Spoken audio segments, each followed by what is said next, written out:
And good morning. Thank you for joining us. I am Tamara Scott. This is Truth for Our Time.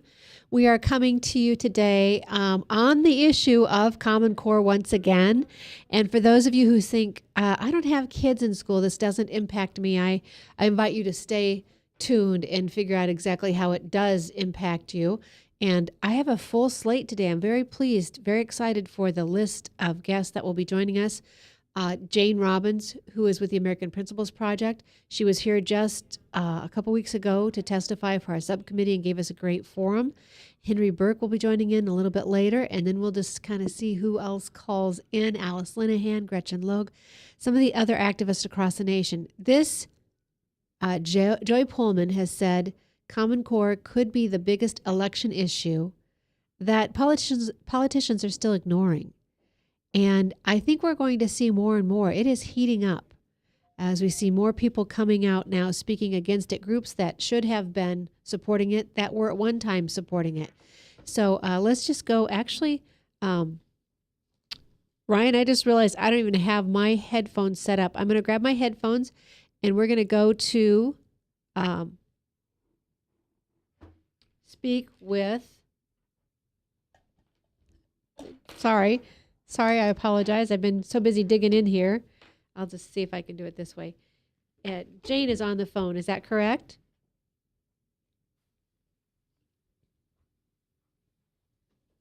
Yes, Tamara, I'm here. Good. Thank you for joining me, Jane. Thank you so much for the work that you're doing.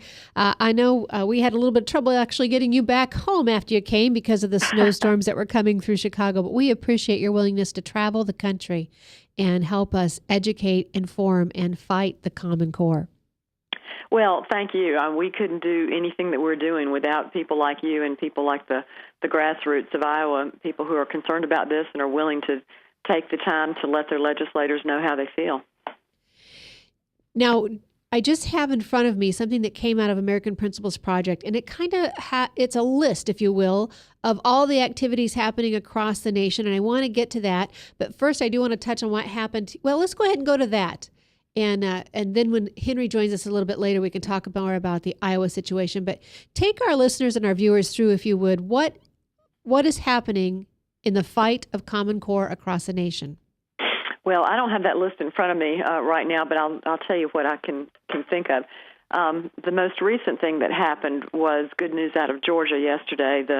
Our bill passed the Senate, and so what the bill does is that it sets up an open and transparent process for revising our own standards and lets the local districts escape Common Core and go back to our previous superior Georgia standards in the interim. And it also has a strong data privacy component. So we were very happy about that, and it goes to the House now, so we'll see how it fares there. But in other states, there's a lot going on in Missouri with various bills. Alabama, we understand their bill has just been dropped, and with something like 16 co-signers. They're working on, there's a bill coming up in Tennessee. A bill passed an Arizona committee earlier this week or last week, I think. New York, as far as I can tell, is on fire about this, almost literally, with all kinds of people from all sides of the political spectrum attacking this whole Common Core misbegotten scheme. All over the country, it is completely taking off, and I think that you're right when you said that this is the biggest issue that the politicians many of them have not yet focused on. Well, they need to be focusing on it. They absolutely are. And I know that they keep thinking it's going to go away. But here in the Iowa House, I think they're realizing it's not going away. They are now having meetings to figure out how they're going to deal with the Common Core and to deal with, we have one bill, as you know, still might make it through the House. That bill itself is still labeled House Study File or House Study Bill, HSB 592. The chair of the Education Committee, Ron Jorgensen, is the one who put that bill up. But as you will see, it has a lot of room for improvement. It talks about the core content. We think that's just another substitute for core curriculum. It doesn't change anything. It doesn't pull us out of the core curriculum. And it doesn't do anything to stop the data collection or break the contract with a smarter balance. Now, Jane, recently someone told me in the legislature that though they weren't familiar with the smarter balance contract that we have, they knew that there was another one coming, which I found odd. If they weren't familiar with the first agreement, the Memorandum of Understanding, how could they be so certain another one was coming? Have you heard anything about another Smarter Balance Memorandum of Understanding coming to the states? I have not heard about that. And see, there are two Smarter Balance agreements that you would need to worry about. One is between the state and Smarter Balance. The other one is between Smarter Balance and the federal government, the Federal Department of Education. So I don't know what they're talking about, which one of those they're going to do something new about. The one that is especially concerning, and unless they replace this completely, you're in a world of trouble, is the one between Smarter Balance and the U.S. Department of Education, which requires Smarter Balance to let the feds look at all of the state student data that they get. I don't know if they're thinking about replacing that, and that would be that would require a lot of a major change on the federal level to replace that. And the same agreement is in force with the other consortium, the PARC consortium. So I haven't heard anything about that. I don't know. Yeah, and I don't think that there's really much to it myself. I think that politicians are starting to look for ways to divert conversations, and when they finally find themselves in a situation they can't get out of, when we start opening up the Memorandum of Understanding, taking it to our legislators, and for anyone out there, no matter what state you are in, I would find out if you have in fact that Memorandum of Understanding. Does PARC have a Memorandum of Understanding as well? Yes, there is one. So people in their states need to find and dig. And I'm telling you, in Iowa, we had volunteers digging. The Department of Education was not very forthright, almost denied, if you will, having one until one of our volunteers said, "I'm holding it in my hand." And so when you get that, start looking through it. For us on page 3, Jane pointed out in another radio interview that our state, has agreed to the decisions that the consortium makes. It says that at the bottom of page 3 under responsibilities of the state. It also then, under bullet point 7 in that last section, says that we will agree to change state statutes, regulations, barriers, our laws. We'll be changing our laws. So no matter what hoops we go through this session, no matter what laws they pass this session, if they don't explicitly break the contract with the Smarter Balance, the Memorandum of Understanding, it doesn't matter because we've already agreed we'll change future laws to comply with whatever the requirements might be that they ask. Is that correct, Jane? Am I overstating that? No, you're not overstating it. And the laws that you have committed to try to change to eliminate barriers to the Smarter Balance Consortium could include your privacy laws. If Smarter Balance says we want the following types of data, and if you had state law that prohibits you from either collecting that or disclosing that, then you've committed that you will do what you can to change those privacy laws. So when we're talking to our state legislators about this, when they say we're going to pass this law, we're going to amend and put no data collection in there, it really won't matter. There's a very big concern that no, it won't matter, and this is inherent in a nationalized, centralized process. And whether it's the federal government that's directing all of this and pulling the strings, or whether it's a consortium of other states, you're giving up your control. Whether it's other states doing it or not, I don't know that that's any better than the federal government doing it. But you don't have control over it. You are having to agree to go along with whatever all of these other people outside the state of Iowa say. And that is not good for parental control of education. And I didn't know that I was going to focus so much on the data collection, but it has kind of taken a life of its own here in this state. One of the ladies that testified along with you in one of the subcommittee hearings was Heather Stansel, who is an engineer and mathematician, and she had carefully gone through the 4th or 6th grade math. She had combed it probably better than the educators themselves and taken concerns to them. But she has recently written a couple of articles on the data mining. We will have those available at the Stop Common Core Iowa page. The Stop Common Core Iowa page that has the red profile picture that says Stopping Common Core in Iowa. We'll put those up shortly, and we'll also put those on the Concerned Women for America site. I have permission from the author that we can put those on our state web page for Concerned Women for America of Iowa. But in this article, she goes through some of the data that can be collected. It could be not just days enrolled or schools, grades, those types of pieces of information, but it can now be whether your child was incarcerated, whether your child had behavioral issues, medical situations, pharmaceutical drugs that your child may or may not have been on, student being transferred, bullied, victims, things that maybe someone wants to outgrow, overcome. And if these labels stay with them, it's very hard for these students to move past this, especially when these pieces of information may now go to a variety of situations. Jane, where are all the avenues this information could go? Well, the federal government has something called the National Education Data Model, which is a recommended list of data points to be collected on each child. It's over 400 data points. It's not required right now, not yet, but states are encouraged to move toward that goal of collecting all of these things. And it does include all of the kinds of things that you just mentioned, including things such as religious affiliation and, family voting status, family income range, that sort of thing. But if you remember a long time ago, late-night comedians would make jokes about your permanent record, that this is going on your permanent record, because it was funny because everybody knew that there was really no such thing as a permanent record. But that will change. With this, it will be a permanent record. And if your child has a rough sixth grade year and he gets suspended for a couple of days, that will be on the record, and that will stay there. Now, where will it go? The federal government is encouraging states to disclose the student data with other agencies, especially with state departments of labor, because this whole thing is a workforce development model. The idea is that you will have very smart people at the top, preferably in Washington, making decisions about the economy and how to plan it and who needs to be prepped to do this job or that job or whatever.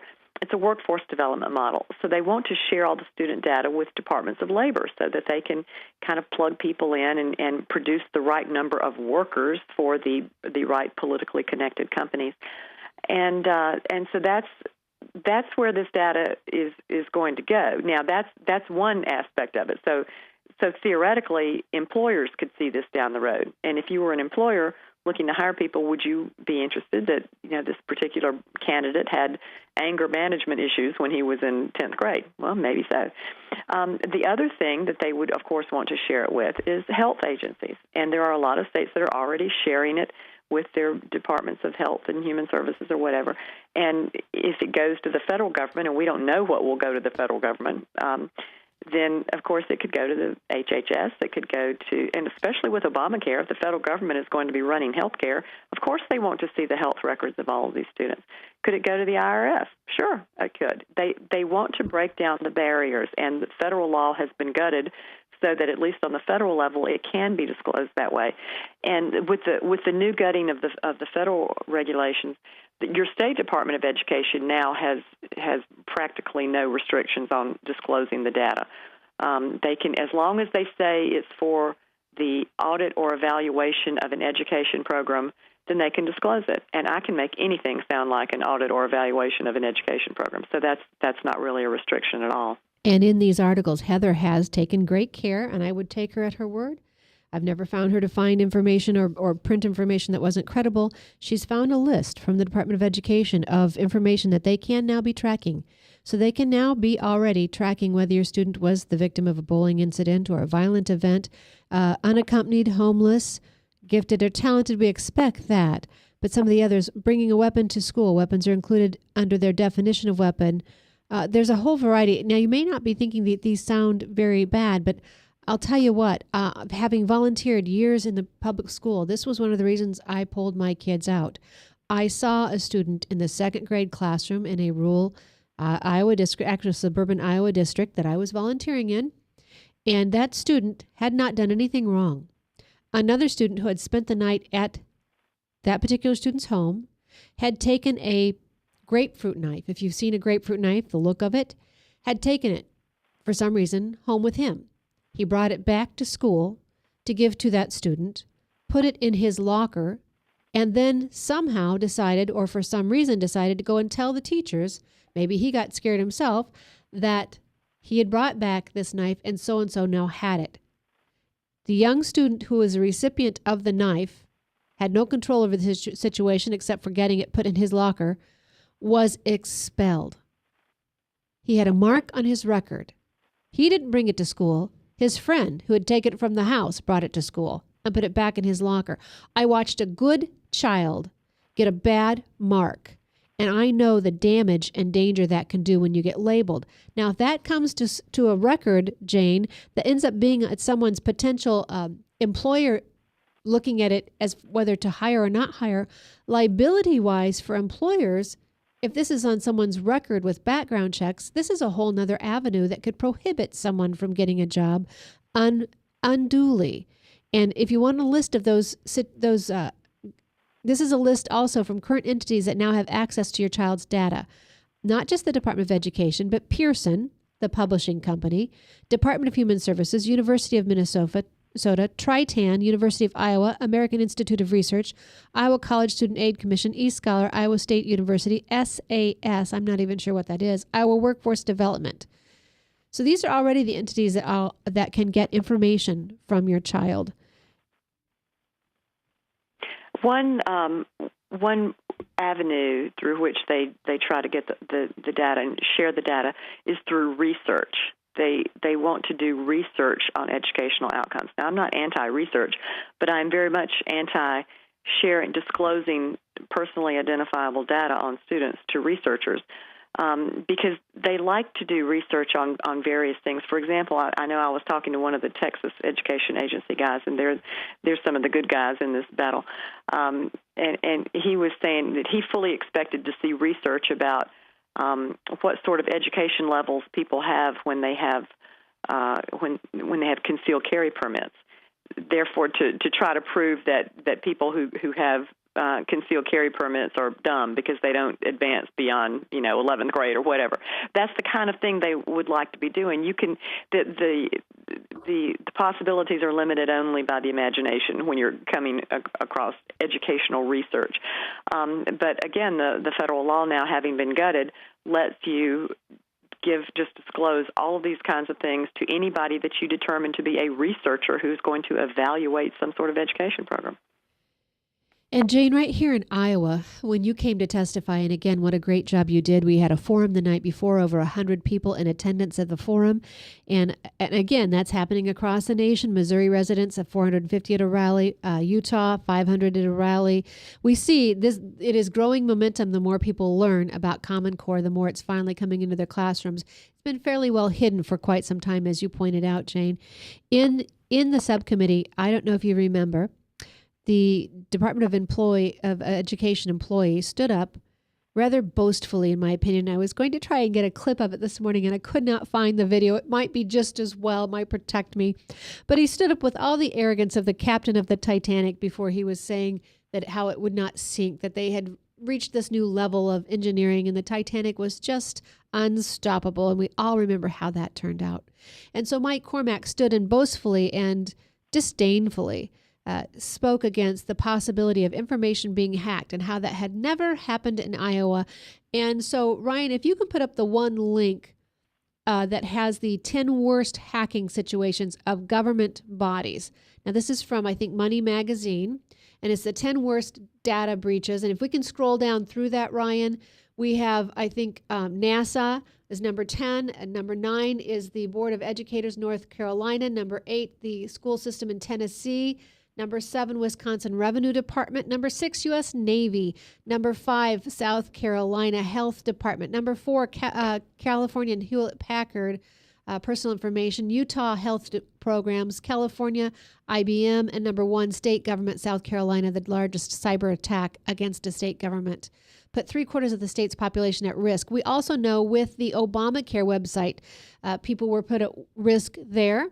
And we also know in December, the Target situation and the number of customers who had their information stolen and now placed at risk, inconvenienced, and not to mention what else may or may not yet be happening with their identity. So we have that situation. And yet Mike Cormack disdainfully said, not happening in Iowa. Ryan, if we can now put up the next link, less than 24 hours after Mike Cormack made that statement that it had not happened in Iowa. And Jane, you pointed out because Smarter Balance had not yet really been implemented in Iowa. But within 24 hours of making that statement, Urbandale High School, one of our larger suburban high schools right here next to the metropolitan city of Des Moines, had a hacking situation. Pornographic pictures were posted on the Urbandale School website. And though they found it rather quickly, students had still seen the situation and they were apologizing. Jane, I would say if hackers can get in and put something in, they can also get into the system and take something out. Is that fair? That is fair. That's absolutely true. It's not a question of will this be hacked. It's a question of when, and it will be a question of how much damage will be done. Because one thing that is important to remember here is that student data is a real prize. It's a very tempting target for hackers. For example, if the school is collecting student Social Security numbers, and most school systems do that. There are some states that don't really use the Social Security number, but there are a lot of them, such as Georgia, that really has kind of a Social Security number-based system. Well, those numbers are the crown jewel for hackers because they haven't been used before. They're pristine. So if you can steal those numbers, then you can create entire fake people around them. So it's a very tempting target, and looking at all of the other information, the family income information and all of that that's in the student databases, of course they will be targets. So the question isn't, well, how much can we protect it? The question is, how much do we allow to be in there to start with? And you need to have strict limitations on the kinds of information that can go into that database because it will be hacked at some point. We have joining us on the phone Henry Burke as well. And so, Henry, I'll bring you into the conversation. The two of you were here. We appreciated your testimonies at the forum. We appreciated your testimonies at the subcommittee. And let me just take this time, now that I have you both coming into the conversation, to apologize for the way you were treated by legislators, by employees, state employees who are paid by our tax dollars, who treated not only you disrespectfully, but the very people of Iowa who pay their paychecks. People who had traveled quite a distance, over 2 and 3 hours, to be heard, were treated with such disdain. One representative rushed out early from the meeting, but others almost tried to hijack the meeting and interrupt your testimony. Jane, I don't think you ever got a testimony out without being interrupted. So let me apologize and thank you for all the Iowans, the parents who are paying attention, who are thrilled to have you in our state, and appreciate you coming and bringing your expertise to Iowa. Well, it was our pleasure, wasn't it, Jane? It was, and I appreciate the apology. I will tell you that's fairly standard operating procedure around the country. I'm used to sort of driving long distances and being allowed to speak for 2 minutes and that sort of thing when you had been told you would get 20. It happens all the time. I mean, it's kind of an ends justifies the means situation here. The people who are determined to get this Common Core scheme in and to have it cemented there are pretty much willing to do whatever it takes. So we've seen it before. And so what is it? I mean, if we were really truly interested in good government, this is the reason government is to take a time. It's not to be quick. It's to take time so we can mete out what is best long term. We can hear the good and the bad and come up with a compromise somewhere in the middle that makes all sides happy, that we can live with. But they don't allow that on Common Core. And even still, we're seeing Common Core kind of shuffled to the back. Jane, we recently have the NEA president coming out and speaking against Common Core. Now, this is the National Education Association that usually Democrats are very closely tied to. So proof to me that this is not a Republican right-wing conspiracy. It reaches across all sides of the aisle. But do you think this will be a game changer? I think it will be. There's a lot of evidence coming out of New York specifically, about that shows that this is really a nonpartisan issue. There are people from all sides that are concerned about this. And with the NEA, that's huge because the NEA had taken a lot of money from the Gates Foundation, and so they kept quiet for a long time. And what this indicates to me is that they are getting such pushback from their members that they were no longer able to keep the lid on it, that they had to do something. And this shows how bad it is for not only for students but for teachers. Very good. I just realized we have to go to a break. I've just enjoyed the conversation, and there's so much good information I want to get from both of you. But we do need to go from a break. We'll be right back. I am Tamara Scott. This is Truth for Our Time, powered by webcast1live.com. Hey, psst. Let me let you in on a little secret. You ready? Always try to do business with people, not places, especially if you seek honest Christian business people. And when it comes to my car, I really need to trust who's working on it. Now, my family is so blessed. A few years ago, we found a family-owned automobile repair shop that operates as a Christian business also. Open, honest, reliable, trustworthy. It's AMCO on Hickman Road in front of Kmart, and it's a family-owned Christian operating business. This family treats your car as if it was their car. Everything from oil changes to transmission repair and everything in between. So the next time you feel the need to be at peace with your choice of who you can trust with your car, give AMCO on Hickman a chance to serve you. And tell them Max sent you. All across America, there are countless numbers of people struggling with addiction and other life-controlling issues. Probably someone you know and love. There is a way out. There is hope. Transformations Treatment Center in Delray Beach, Florida, has a unique approach to substance abuse treatment. Call now and ask about our Guaranteed Success program or log on to transformationstreatment.com. Transformations. Change your life. Change your relationships. Transform your world. Get away from us, you mean old credit card. We don't have any more money. We're in trouble now. Save us! Help! Somebody save us! Somebody help! Help! Save us!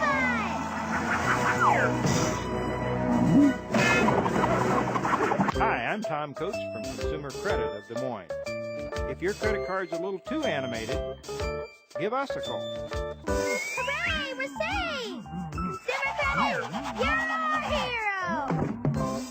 And thanks for joining us. I am Tamara Scott. I'm talking with Jane Robbins from American Principles Project and Henry Burke. Henry Burke is the one who has created a cost-specific, state-specific cost analysis for every state in the union. And if you would like one for your state or more information, we can get you in contact with Henry. We can also get you in contact with Jane. But Jane, why don't you give the best way for people to contact you? The best way probably is through my email, which is jrobbins, Robbins, at AmericanPrinciplesProject.org. And American Principles Project is all one word, and it's spelled P-L-E-S, not P-A-L-S. Very good. P-L-E-S, not P-A-L-S. Very good. Henry, how could people best get a hold of you? In a similar way, via email. My name is Henry W. Burke, B-U-R-K-E, and my email address is hwburke, B-U-R-K-E, at Cox, that's C-O-X.net. Okay. So it's hwburke@cox.net. And Henry, you, after you left Iowa, returned home and wrote a letter about your events here. And I have to tell you, your letter has had probably greater impact than even the testimonies did. I don't know if you saw the return letters that you from Representative Ralph Watts. We appreciate his honesty of the situation. And Brad Zahn, Senator Brad Zahn, two great legislators who do understand the threat of Common Core and are willing to stand up for parents, for students, whether they have to stand against party leadership or whoever, big government, whoever it is that they need to back down, they're willing to do that, and I appreciate that. Henry, what provoked you to write such a strong letter? Well, part of it, you referenced the treatment that we received, and yes, it was a little bit shabby. When you have someone, a legislator, showing up late, and then leaving early to make up for that lateness. I thought that was kind of interesting, and we could talk about some other fairly trite things, but in addition to, for example, interrupting Jane Robbins several times, which was very, very rude, trying to take over the meeting, trying to run out the clock. These are just old gimmicks and old tricks. I do a little math on this thing. Let's say, Tamara and Jane, don't you think there were roughly 40 people in that room? At least. At least. So, okay, let's go to 50. 50 people. If 50 people or even 40 people introduced themselves, and let's say they took a half a minute apiece, 30 seconds. That's not very long to say something about yourself. Do the math. That's 20 minutes right there, 25 minutes if there are 50. So, that's an obvious attempt to run out the clock. And so these are just kind of games. I guess more important than those aspects would be the insult of our intelligence. To make statements, for example, that people from outside Iowa shouldn't be here and have no right to speak, that was as insulting as anything. A person of Jane Robbins' caliber to say that she doesn't have a right to speak at an Iowa legislative testimony, that's just a bit ridiculous. Going along with that is they tried to claim that Iowa Core was written by Iowans. The document that they are using, Common Core Standards, as Jane has so carefully pointed out, was written by 5 people in Washington, D.C. Don't think of one of those folks were Iowans. So it's an insult to our intelligence, to the intelligence of the people in that room or anyone else involved, that they would make those types of statements. Great point, Henry, because one of the reasons they're saying we need to go with these standards, and one of the things that happened in Iowa is the legislature abdicated their role and authority in setting the standards and gave it over to bureaucrats in the Department of Education. So Iowans no longer are able to hold people accountable. These unelected bureaucrats are now setting the standards for education. And we'd like them to we'd like the legislature to take back that standard, so the ability to set standards, so that we have some accountability with them. But the comment they made, Henry, it goes along those lines. Some of the legislators said Iowans are usually just some parent whose kid didn't make the sport team when they go out for a school board. There's no chemist on the school boards, therefore they can't set the standards on chemistry. To which my reply would be, there's really no chemist in the Department of Education, nor the legislator to my knowledge. I really can't think that there were. I know New Generation Standards, they may have had a task force, but I'm not even sure they had a chemist on. Did they have a chemist? They did have a chemist on that task force. But to assume that parents won't have the best interest, or that parents can't participate and do well, I go back to our founding fathers and what they were able to establish as far as a constitution in this country. And it boggles me that our founding fathers knew parents, voters, people, we the people, should have the power. And yet we have bureaucrats trying to take it from us today, and others going along with it. Jane, I know that your schedule is busy, and I want you to give us any update, any comments you want to leave with us. What do we need to be thinking towards, and what I just want to give you some. I've kind of asked you some questions, but I want to hear what you have on your plate or on your mind. I have never been as optimistic about the chances of defeating this entire monstrosity than I am now. If you had told me 2 months ago that Georgia would pass this bill yesterday, I would have not believed you. If you told me the NEA would have come out against it, I wouldn't have believed you.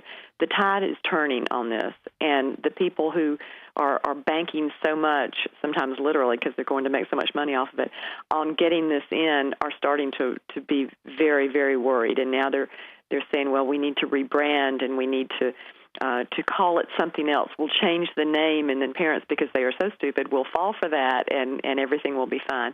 That's not going to happen, and they're going to find out that won't work.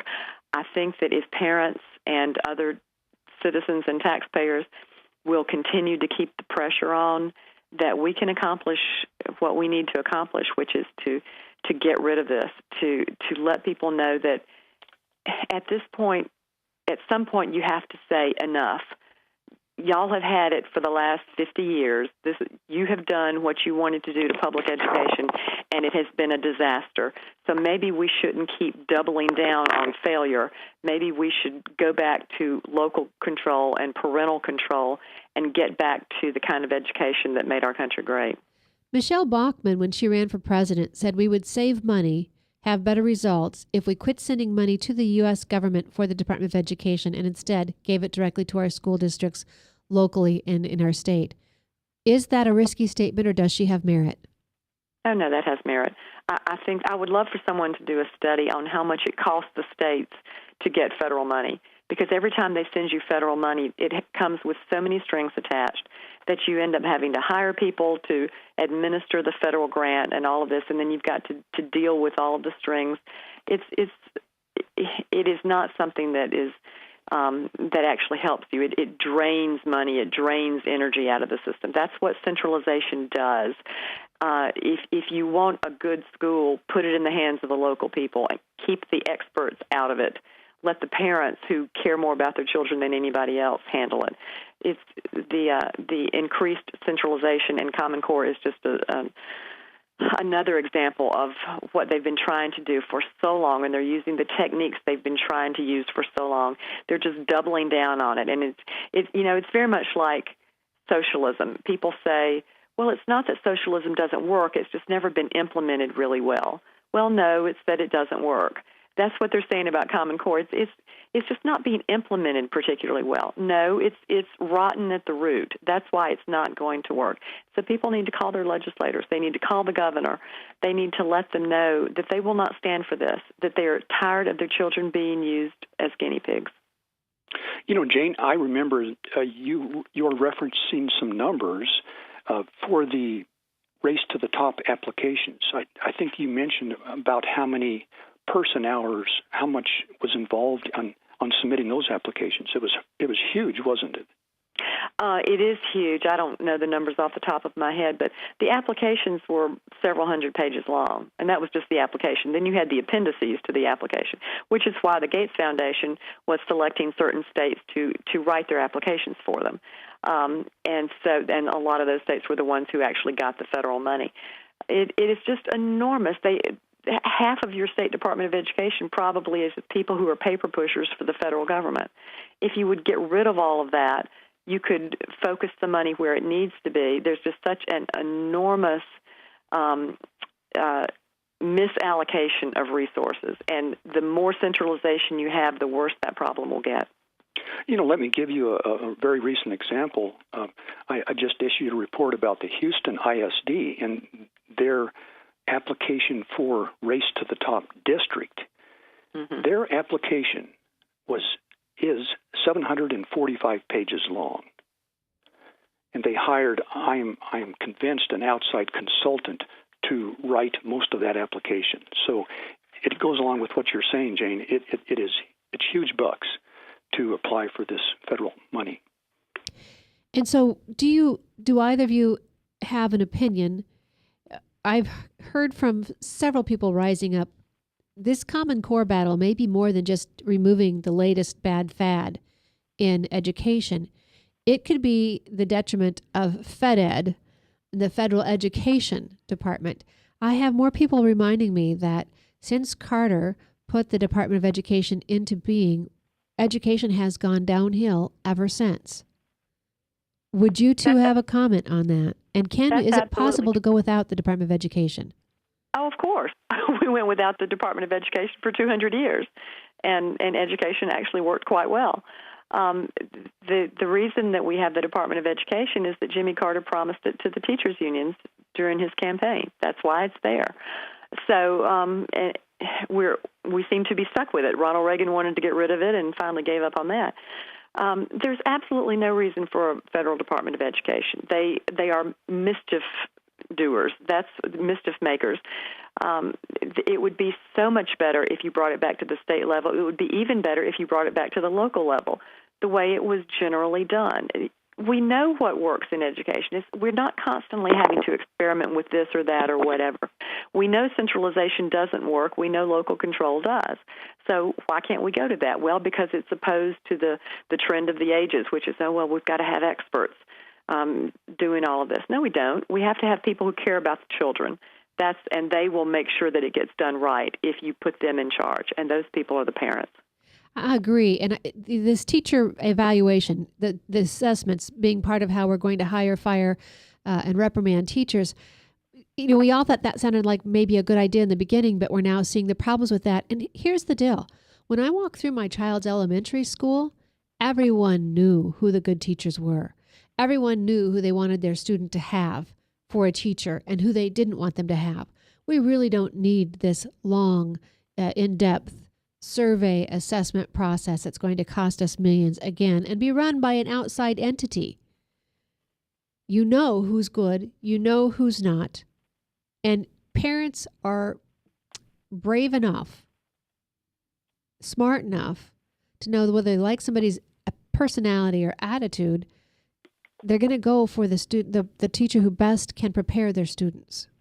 That's absolutely right. And the good principals know who their good teachers are. They don't have to look at and compare test scores and all this kind of stuff, because an excellent teacher one year may have a really, really good class and the scores look great, and the next year she's got a really, really crummy class and the scores are not so good. It's not her.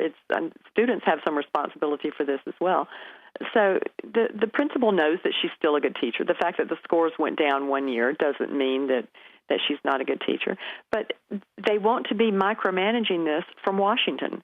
They want to look at your test scores and look at the data. It's all about data. Look at that, and they will dictate to you what teachers you need to be having. What are the so-called effective teachers?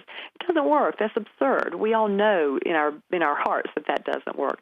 But see, one thing that they're trying to do is that because Common Core is just a recycling of old failed theories such as outcome-based education, they're going back and looking at why those theories didn't work the first time, why they weren't able to get it in, such as outcome-based education. That died because not only did parents rise up against it, but because the good teachers recognized it as just a silly fad, and they said, well, this is not going to work, and so they just said, I'll close the door and I'll teach the content the way I always have. They don't want teachers to be able to do that this time. They want teachers' test scores to be tied to their evaluations, so that they have to do it this way. They have to teach the weird ways that Common Core demands so that their kids will have a chance on these bizarre tests. Their evaluations will be tied to it, and if they don't do what they're told to do, if they do it the old way that they know works better, then they'll eventually be pushed out. Jane Robbins has been my guest for this part of the show with Henry Burke as well. Jane, thank you so much for joining us. I know your schedule, you need to be running, but thank you very much for the gifts that you've given to Iowa through sharing your talents and your wisdom. And we hope to stay in contact with you. If I could get either Dr. Brad Buck, Mike Cormack from the Department of Education, any of them to participate, would you be willing to come back and do a show and just have these discussions on air with them? Oh, sure. Anytime. Just let me know. Very good. I bring that up because in one of the meetings, they said they long for dialogue and that, we invited them to our forum. I've invited them on air before, and they've never yet been able to attend. So I will work at a schedule when it is convenient for them, and I will be calling you, Jane, and seeing when we can set that up in the future. Thank you so much, Jane Robbins with American Principles Project. You can find her at jrobbins, Robbins, at AmericanPrinciplesProject.org. You're very welcome. Henry, we've got to go for a break. If you can stay on with us, we'll be right back after these messages. This is Tamara Scott with Truth for Our Time. We're powered by Webcast One Live. From the RE/MAX Real Estate Concept Studios, this is Webcast One Live. I'm Brian Leach, owner and general manager of Service Legends. I brought along a couple of the home comfort heroes. Hi, I'm Tammy Wells. I am Nick Wondershad. I'm administrative manager. I'm the senior technician from Service Legends. It seems like every good thing, when you feel it to the bone that it's good, there's a lot of hard work put behind it. I don't think that you can fake it and have it turn out good. If we seem like, okay, that's just weird, it's just a furnace, why would you believe so deeply in a furnace? It's not just that, we want to show the world that you can have good service. Yeah, it's gotta be, it's your home. It's built into our daily trainings, it's built into our culture, that we're gonna do whatever it takes to have each client say they love us, period. That's why we spend all the hours in the training that we do. And if we guarantee it's gonna be a good experience for you, or else it's free, what type of work do you think we're gonna do? There is a guarantee. Temperature selection guarantee, fixed right or it's free guarantee, comfort guarantee, best value guarantee. All of these guarantees hold us accountable to ensuring that we exceed your expectations. And if for whatever reason we'd fail and we can't make it right, we guarantee all of those guarantees with a 100% money back guarantee. I mean, if you don't think that your technician can fix it right, are you going to say that to a client? No. You don't have to worry about having a technician come to your house. We drug test, background check all of our team members. We put safe people in your home. Each and every one of our service techs, 400 hours a year in training. You tell it the minute they walk in the door. They know what they're doing, they've done their homework, and they actually truly care about what you want. Because at the end of the day, you're the person that makes sure I have a job. They're going to be listening. They're going to want to know what your challenges are. Then they're going to come and give you options, and you get to choose. If I'm there to help and I make it easy and painless, I did my job right that day.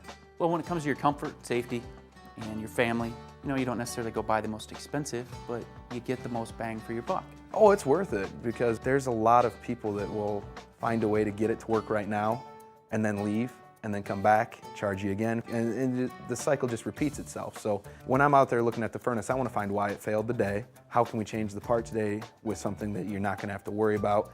Is it worth changing the part today? I mean, you can put a lot of money into a furnace. I can fix parts all day. There's good job security in that for me, but is it the right thing for you? I get a lot of the phone calls of after the technicians are there. They're just in awe. They're like, wow, you guys are great. I mean, I don't even know what to say. You guys are great. Everything you did was perfect. It was great. Keep going though, I like this. Just give us a try. I'm going to take all the risk. I've got the time to make this right. I've got the support to make it right. Just check us out. And if you don't see the value in what we do, I mean, fixed right or it's free or 100% money back. enough said. And thank you for staying tuned. I am Tamara Scott. This is Truth for Our Time. We're talking about Common Core. We're talking about Common Core across the nation. And as Jane was pointing out, all those things that are happening, and as she said, she's never been so optimistic about all the changes we're seeing. Gretchen Logue is joining me now. Gretchen, I believe, is from the state of Missouri. Gretchen, thank you for joining us. For having me on today. You're very welcome. Now, I had spoken with Ann Gazel, who you work with. She couldn't come on because what's happening in Missouri? Well, we just had our House Bill 1490 was execed out of Education Committee this morning, so she's at the Capitol, and that is the one that takes Common Core, asks for the removal of Common Core from the state of Missouri. I celebrate with you. That is tremendous. So it came out of committee, and now it will go to the floor. You're going to see if you can get it to the floor for a vote. Yes, right. Hats off to our friends in Missouri. And this is what Jane Robbins was referring to. There are things happening all over this country. Legislators, governors who are saying no more. My people don't like this. Yes, you have some who just want to change the name, but others are saying no, the program is bad. When the NEA is coming out against it, obviously there are problems. Right, and we still have some, I don't know if any of your listeners are familiar with our Representative Mike Lair, who made his tinfoil hat budget line item last week, and he is a Republican. He is head of the Appropriations Committee, so we still do have quite a bit of educating to do. However, it's a big change from last year, and where you'd mentioned Common Core, and people would say, these legislators would say, what is that? But now they all know what it is. And so we are busy. We have been busy educating for a year, going around partnering with Concerned Women of America, having many, many, many town hall meetings about Common Core where parents and teachers, if they're allowed to go, attend and hear about the facts of Common Core versus the PR spin in that we're misinformed. We have myths about Common Core that are not true, et cetera, et cetera. And as more of them are proven to be true, our legislators can't help but listen. So we want to thank you for your work. If people want to find you, where do they find you? They can look at us at Missouri Coalition Against Common Core at nomocommoncore.com. How you like that? Or we have Missouri Education Watchdog, which does cover Missouri education as well as what's going on nationally with Common Core. So no more Common Core, no more. It's like NOMO.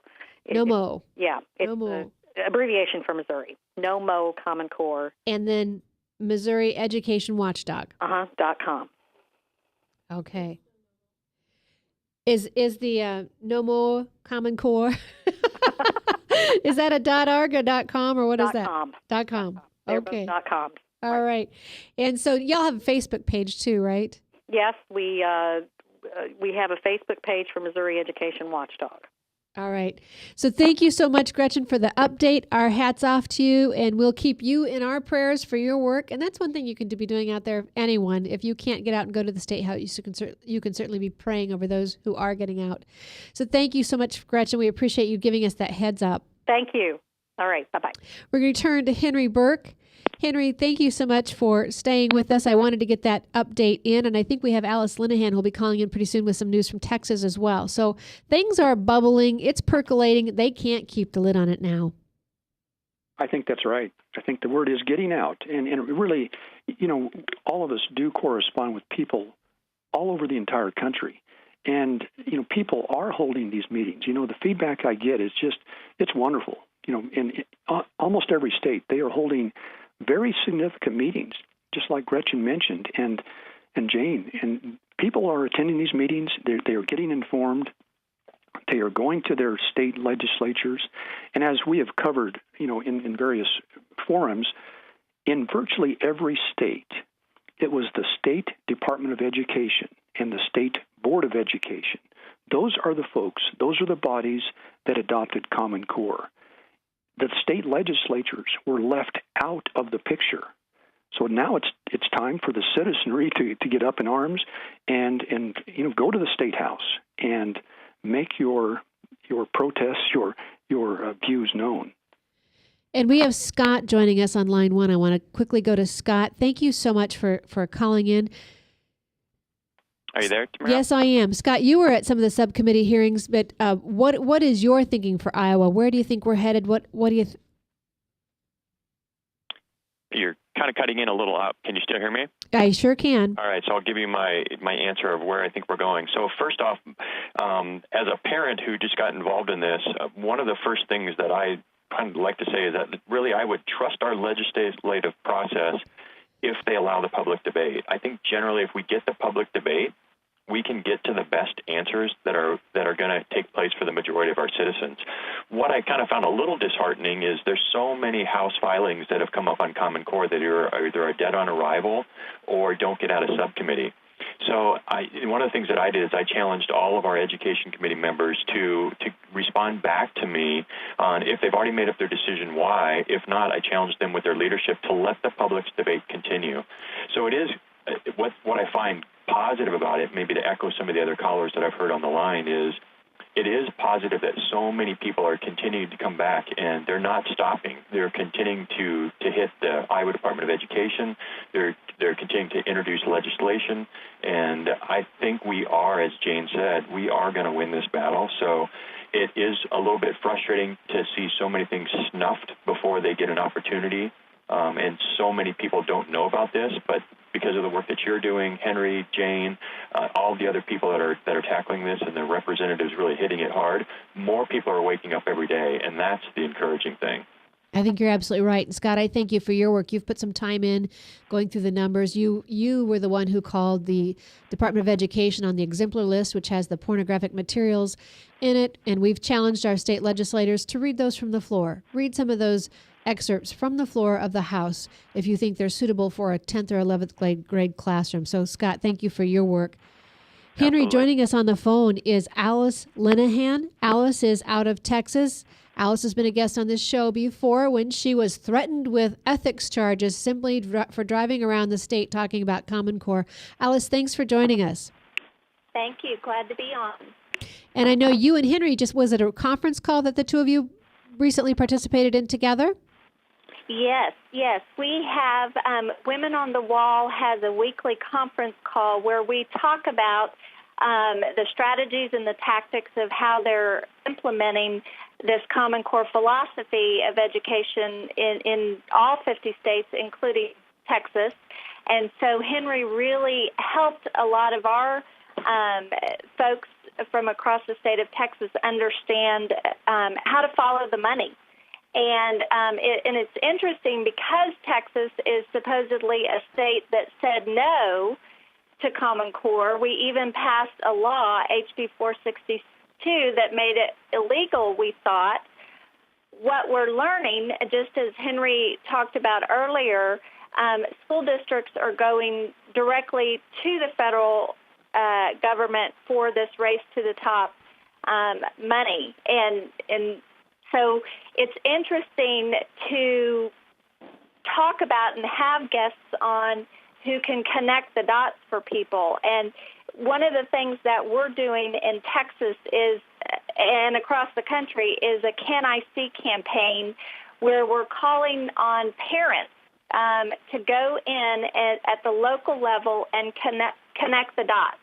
Because even though legislation is passed, like we passed in Texas, the legislation is flawed and there's holes where it can come in. So we are asking parents to go in and say, can I see what you're teaching my child?